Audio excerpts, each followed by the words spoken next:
Hey everyone, welcome to your Universe Z, the place where we talk all about the Dragon Ball universe. Today we are going to go through Goku finding Raditz 20 years after his death. And if you would like to see more Dragon Ball content, please leave your like and subscribe to join our Universe Z. When we talk about forgotten and almost completely abandoned characters in the Dragon Ball franchise, we cannot fail to mention Raditz. He was one of the antagonists in the Dragon Ball manga and the Dragon Ball Z anime, being a Saiyan and the biological brother of Goku, son of Bardock and Jin. Being a character directly connected to Goku, but forgotten and abandoned in favor of others who gained more prominence, many fans were saddened and would even like to see his return in history someday and in some form. Despite being a character that was defeated long ago, when we analyze the Dragon Ball arcs nowadays, it wouldn't be impossible to see him returning to our screens in a new arc. But would this be possible? Could Goku and Raditz meet again in the future? How could this happen? That's what we'll talk about in today's video. Unlike his brother Goku, Raditz is evil and brutal like many Saiyan warriors. He does, however, give his brother the chance to participate in Frieza's empire,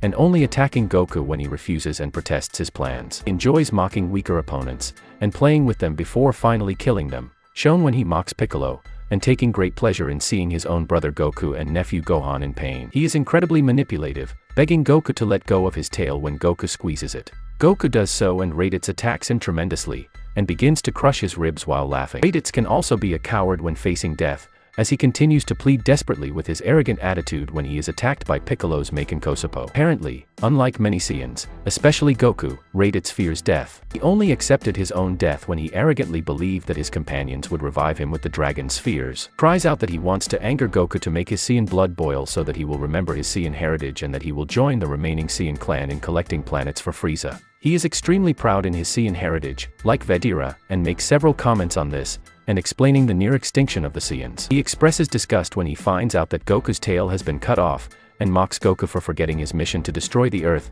due to the tumble Goku took as a baby. Also mocks Goku for going soft and becoming part of the Earth's population. He seems confident that Goku will accept him along with him, Nappa and Vedira. While kidnapping Gohan, he mocks his nephew for crying, telling him that he is a Saiyan, and that he has no problem killing his brother or nephew without hesitation. In a way, Raditz sounds like Vedira in that he glorifies the Saiyan race and kills anyone who is a threat, or in the case of Goku and Gohan, refuses to participate in their barbaric way of life. Raditz relies heavily on his tracker, and when a fighting power gets too high, near his level, he assumes it is broken. Raditz has a high level of confidence in his power, and is very arrogant. During his time on Earth, he does not take Piccolo and Goku seriously and underestimated them due to them having low fighting power. Also, he lies when he tells Goku that he is a high-class warrior, and that he would not hesitate to kill his own brother if he had to. Raditz's fighting power is only 1,200, showing that he is indeed at a low level. Before he dies, Raditz says that he is sure that Nappa and Vedira will revive him with the Dragon Spheres. Nappa actually considers reviving Raditz, but Vedira chooses the desire for immortality,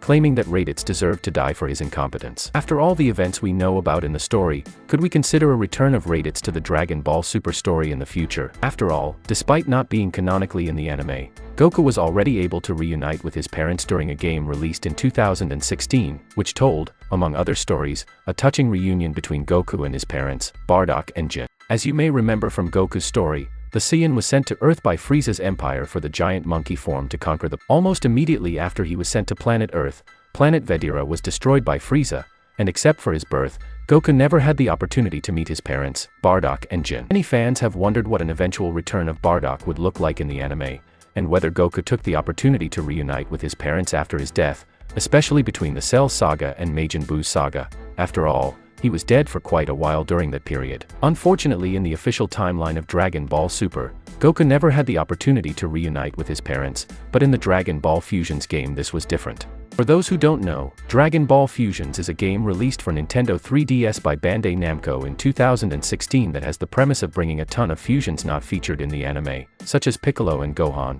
Goku and Yamcha and so on. In one of the stories told in the game, we get to check out a reunion of Bardock and Jin with Goku, and it was pretty exciting. In the encounter, Bardock and Jin visit planet Earth while Goku is still a child, and Goku's mother almost can't hold back her tears as she reunites with her son. The meeting gets even sadder, as Bardock and Jin decide not to reveal to Goku who they are, and the character has no idea that he is talking to his own parents. What about Raditz? How could the reunion of these two happen? By the way, for starters, why wasn't he revived during Dragon Ball Super? We all know that as a good protagonist, but also a good character, Goku has a big heart and that he always gives a second chance for his opponents to redeem themselves for what they have done, just as he gave a chance to Vegeta, Piccolo, Frieza, and even Raditz himself. However, his brother misused this chance and threatened him back, saying that he would kill Gohan if Goku did not join him. And it was precisely because of this that Goku allowed Piccolo to kill both him and Raditz at once, knowing that they could revive him using the Dragon Spheres. Goku has no affection for Raditz, not really caring about him. He also would not allow him to be revived only to bring even more evil to the world,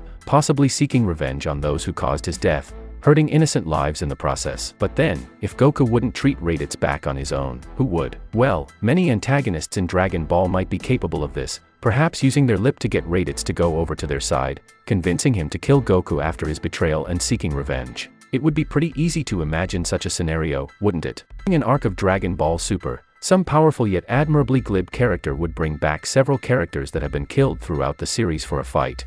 Putting aside his goal, which could be anyone, he would be able to not only revive these iconic characters once who may have appeared in the classic or Z story, but also create a major war within the universe, thus allowing for a huge variety of iconic characters and fights to be involved, bringing references from the past and new epic transformations appearing before our eyes. Thus, we could see the reunion of Goku and Raditz during a scene very similar to the past.